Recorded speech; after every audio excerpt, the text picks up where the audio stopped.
You write a lot in the book about whether SBF was authentic. Okay, whether he was a real, true crypto believer, ideologue, or it was just a means to an end, as you said, just to make massive amounts of money, and whether he was really even a true adherent of effective altruism, or whether it was just a shtick.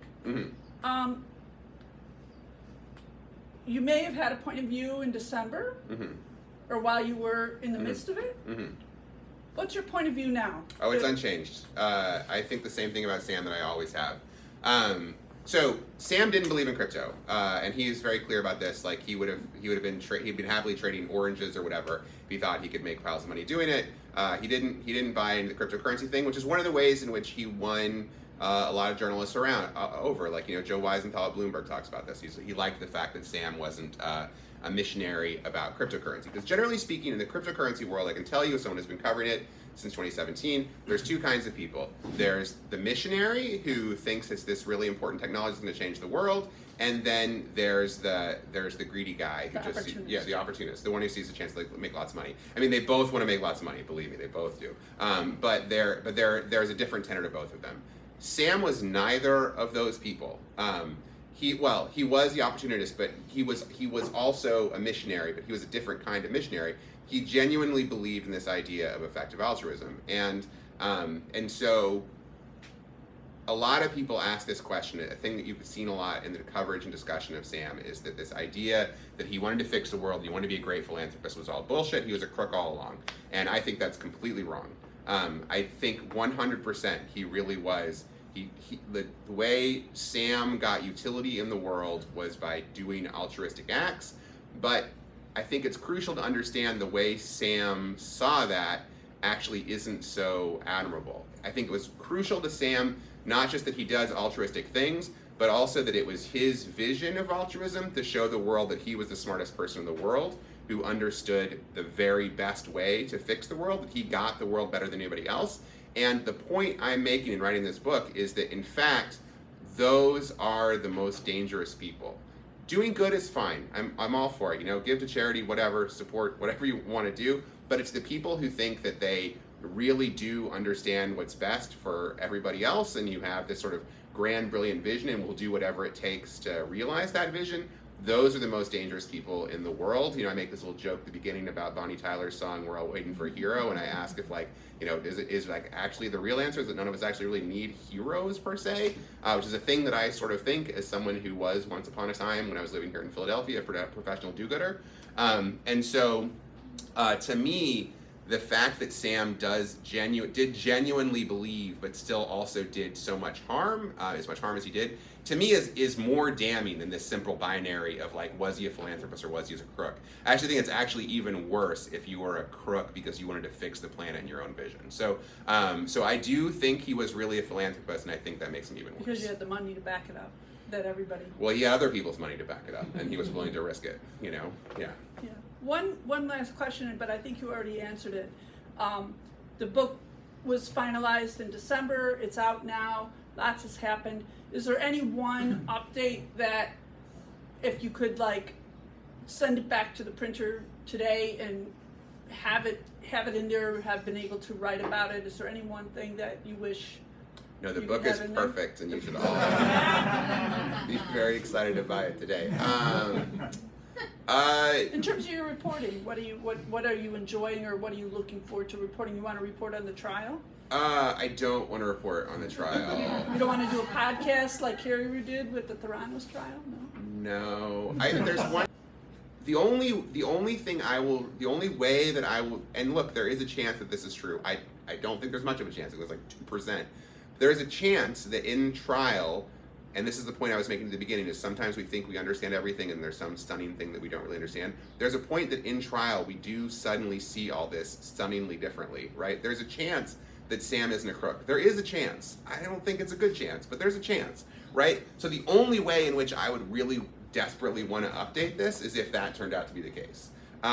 If that doesn't turn out to be the case, and he really did just make these wild bets to fix the world with other people's money, then I think the book is fine as is, pretty much. Yeah. Okay, great. Questions? Yeah, go ahead. As a coworker, So I'm wondering if you can talk a little bit about sort of this like cult of personality of Sam, and when we think about like Adam Newman, why did people give him $20 billion, or like how did Elizabeth Holmes get Henry Kissinger on her board? Like how did Sam convince like Sequoia, like presumably the smartest investors in the world, to just give him gobs of money with no due diligence? Yeah, well, I don't think it was. I mean, he had made a decent amount of money by the time they came along, and it sort of like looked like he was, and they, that was the era in which people were pretty, I say in the book that especially in cryptocurrency, that market caps and sort of token prices are kind of bullshit to a certain degree, but there's not really a better way to deal with them than sort of the way that we're dealing with them, and in that era, people did buy into those numbers a lot more. So I think I mean, if anything else comes out of this era, I think there is this problem that VCs have, and for those of us who cover tech reporters, we see this at different times. It's easy for them to do good due diligence at times in which the market is sort of like cool or semi-warm, but when the market gets hot, there becomes this real like arms race between them, and they just like, you can just easily, there's this fight to get into rounds, to get into deals. LPs are screaming at them like, you gotta invest in this guy. He's so hot. And so I just think there's some way in which VCs, the smartest thing they could do is to create some kind of mutually assured destruction deal. Like there's just, we all just agree, like we're never gonna do a deal again until we see like real financials or whatever, like above some amount. But I don't think they had any kind of thing like that in place, and so they just sort of got, they just got jammed in. I mean, Sam was the hottest guy in crypto in the U.S. We all genuinely, I mean, like I remember after, so if folks aren't deeply in crypto, sort of like there were kind of two big terrible events that happened last year, right? There was the Terra stablecoin evaporating in May, and then there was FTX blowing up in November, right? And some people sort of at this point forget about May, but like May was like a really big deal. And after May, somehow Sam goes through this savior period where he somehow seems to have infinite money. And I remember even it was just like, how is this guy? I mean, I get he's been doing pretty well, but this is like a lot of money splashing around when all of the assets that he's betting on are like tanking hard in value. Like, how is this possible? Even that started to seem weird to me at that point, but people were still kind of believing that he really had done that well. And like, okay, this is believable. He's the JP Morgan because he's just been so much smarter, My all-time favorite Sam quote, and I talk about this, I think, in chapter 4 of the book, is when he did the deal with the Miami Heat, which actually was a pretty cheap deal when you look at it. It was $192 million, but it was like over 19 years. Like it was just like, it was, pretty spread out. Like in the grand scheme of things, for the money he was splashing around, it really wasn't that crazy. But the statement he made to Decrypt at the time, where I was just like, bro, you're making me nervous. Like, and I'm not saying I like saw it coming, but I did say, I mean, I think probably somewhere in the CoinDesk Slack that probably is documented of me just being like, this is a weird thing to say. The editor at Decrypt was like, how could you afford, how do you think it makes sense to do this deal? And what Sam said was, we could make no money from now to the rest of the time of the deal, and we could still afford the $192 million. And it was just like, that's a real hubris aggressive. Right there. Yeah. Really aggressive. Questions? Anybody else? Go ahead. Could you elaborate on the relationship between Sam, FTX, and the SEC? Like, did they have a chief compliance officer? And like, also reading the headlines, wonder, and I don't know if you got any insight into this, but like, kind of the sentiment behind the walls of the SEC, right? Like, it feels like they just weren't in front of this, and how could this kind of happen? They're kind of coming along behind, it seems. I mean, crucially to that point, he was offshore, right? I mean, like, most of the things that were really problematic were offshore. Like, there is this whole story of, like, I mean, I get DMs from people all the time just like, you need to tell the real story of Sam Bankman-Fried and Gary Gensler. And I'm just like, okay, do you have any evidence for me to start with at all? And they're like, no, but there was a lot of meetings. And I'm like, okay, cool. So I don't know that they had any kind of, like, special deal there. I don't think there was any, I don't know what more the SEC could have done in terms of like going to multiple foreign nations to get in on it. So I don't know, like that. He was here talking to He was, yeah. Congress. I mean, he was doing a lot of lobbying. No, he because was. He wanted to be more. But yeah, that was all about US FTX US. retail. That was all about FTX US. He wanted a special deal for FTX US, which was a separate entity. And wait, what was the first part of your question though? Because there was an interesting thing on that. Just elaborating on the relationship between the SEC, FTX, Sam, and then also if they had a chief compliance officer. Oh, the It chief. just Okay, seems so like they I have an would answer on the chief compliance officer. That's a great story. So I don't know if I talk about this. I think I might have forgotten to write about this in the book, which is a problem of writing a book in 6 weeks. But the chief compliance officer. And this has been thoroughly reported. Everyone, a lot of people know this, but like the chief compliance officer was this lawyer who had previously, I forget his name, but that's all out there. That sounds right, yeah. Dan Freeberg, who was previously, this is just like, really, Sam? I don't know why, this is, I should have, anyway. He had been the attorney for this website called, I think it was called Ultimate Bets, which was this poker site, which is like already like bad enough, but like it was this poker site that was really notorious among poker sites because they had a God mode that allowed anyone on staff to see what everyone's cards were, and they were much worse than Uber, like weirdly following people around. Staffers were using this to just win at poker, and like this was a thing that was happening. So the guy who represented them, defending them doing that. And there was like really weird stuff with like, so he like caught on tape doing, anyway, that was the guy that Sam was like, that's our guy, he's gonna be our head of compliance. So yes, they had one, and he was a known kind of crook. He never went to jail or anything, so, but. They actually But he's had facing more lots of people action coming. now. What's that? But he's facing lots of action now. I think, on he's the a lot FTX of stuff, attention but now. not on the Ultimate, he never went to jail on the Ultimate Bets thing, yeah. Right.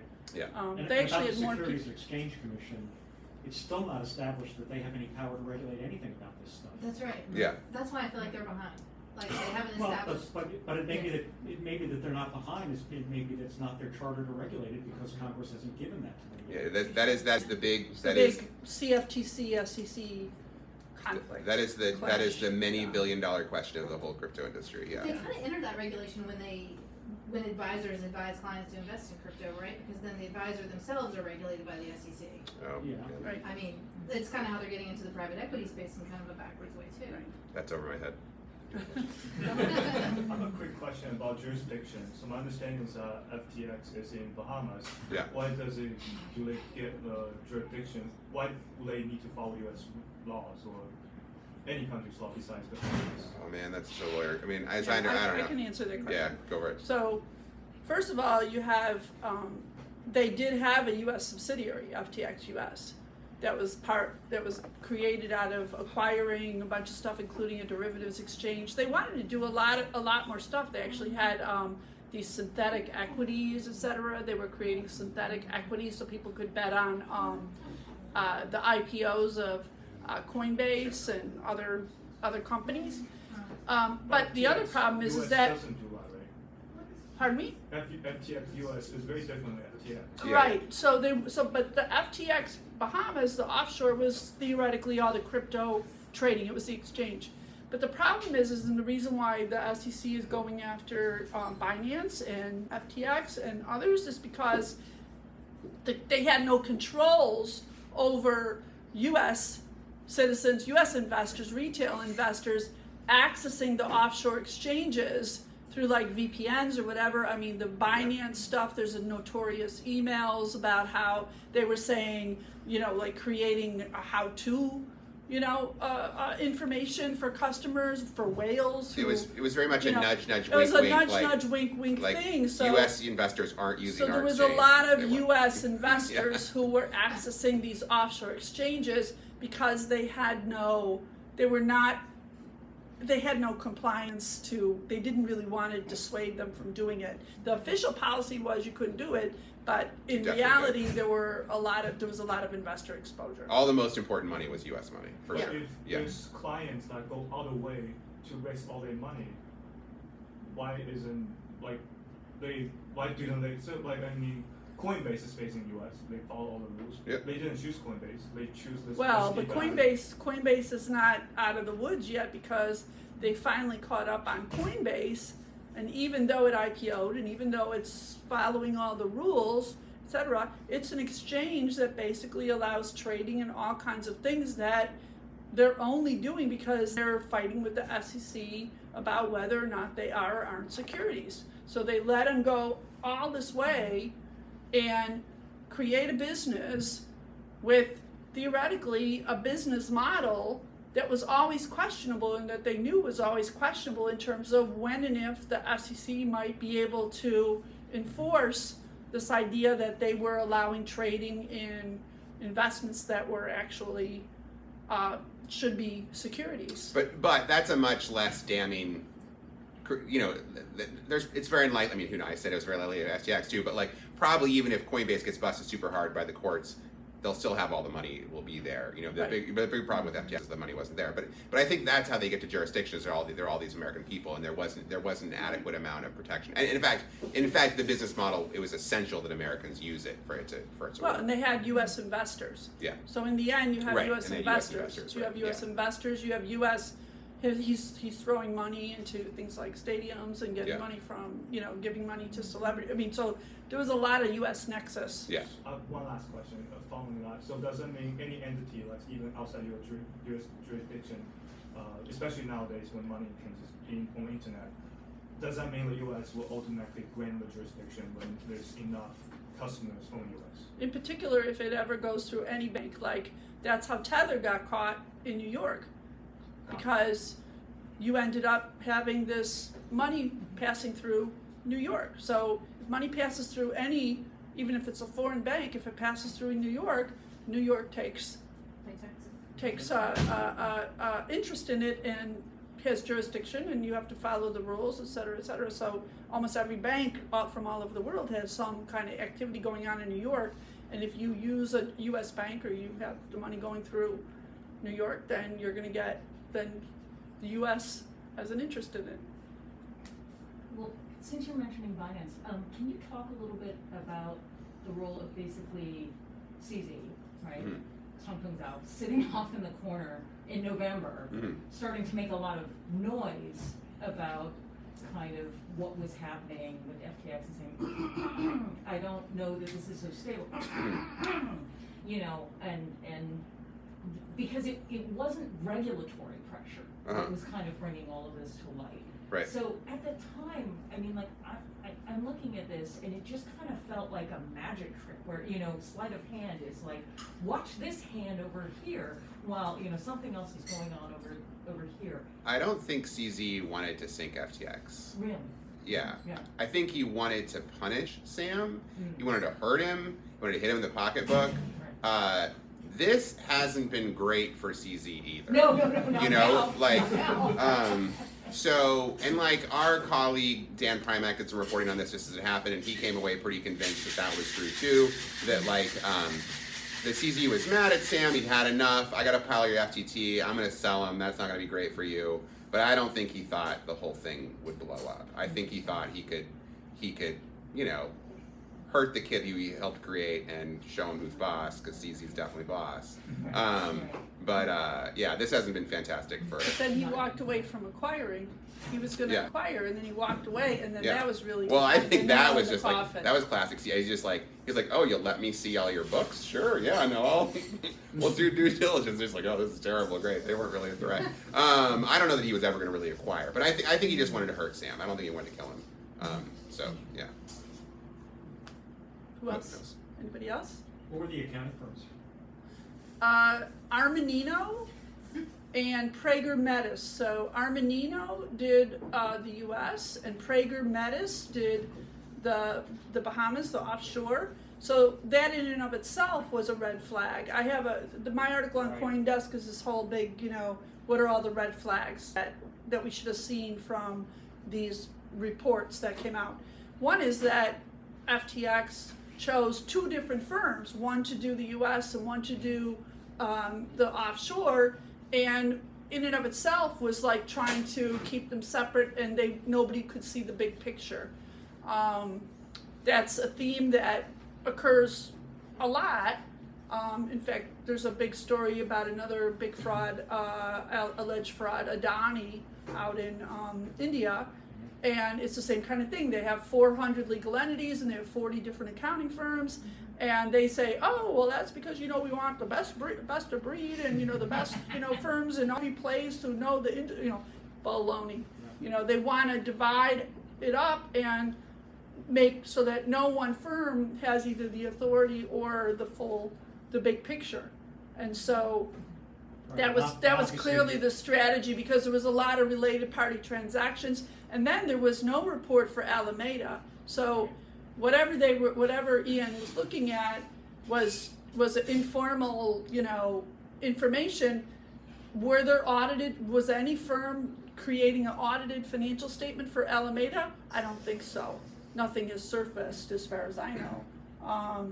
For the actual hedge fund. So it's obvious malpractice, right? Because you have to. They're getting sued. But it's obvious because they're started with the scope limitation, so it's an obvious malpractice. But it doesn't really matter because those firms are too small to have any money. Well, they'll get sued. They also continue to do more work. So Armanino ended up after FTX blew up, there were a lot of other firms that started talking about, we're going to do all these reports about proof of backing customer assets. We're going to do proof of stablecoin backing, et cetera. So you had a bunch of smaller firms, not the big four necessarily, but the smaller firms jumped on this. They were going to do these reports for all these firms, for Crypto.com, for Binance, for you name it, for Tether, et cetera, et cetera.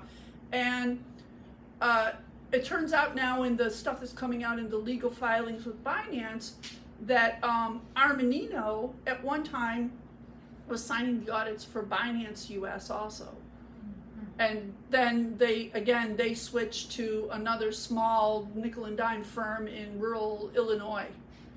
So you had a bunch of small firms who were opportunistic, had these ambitious partners. There was a guy in South Africa from Mazars who just said, bring it on, you know, I'll sign whatever, you know, for all this proof of collateral for the stable coins and for customer assets, because everybody started getting nervous. But all of that stuff was just kind of like, they were just making it up as they went along. So Armanino's got a much bigger exposure. The partners that were involved in signing the report for FTX US, actually when the heat came and they kind of had to walk away and the firm got sued, those guys walked away and created another firm, and they're actually still doing work. Yeah. Well, I mean, I know a lot of the guys. I worked on the windup of Enron, and I know a lot of the guys who were at Arthur Andersen. They went on with their lives. Nothing all that horrible happened to them. They had a slight bit of capital drain. Not big. They didn't lose their houses. They joined other firms. They all joined other firms. Everybody got work somewhere else. Nobody lost his house, and everybody went on with their lives. You read about the shortage of accountants in the Wall Street Journal today, right?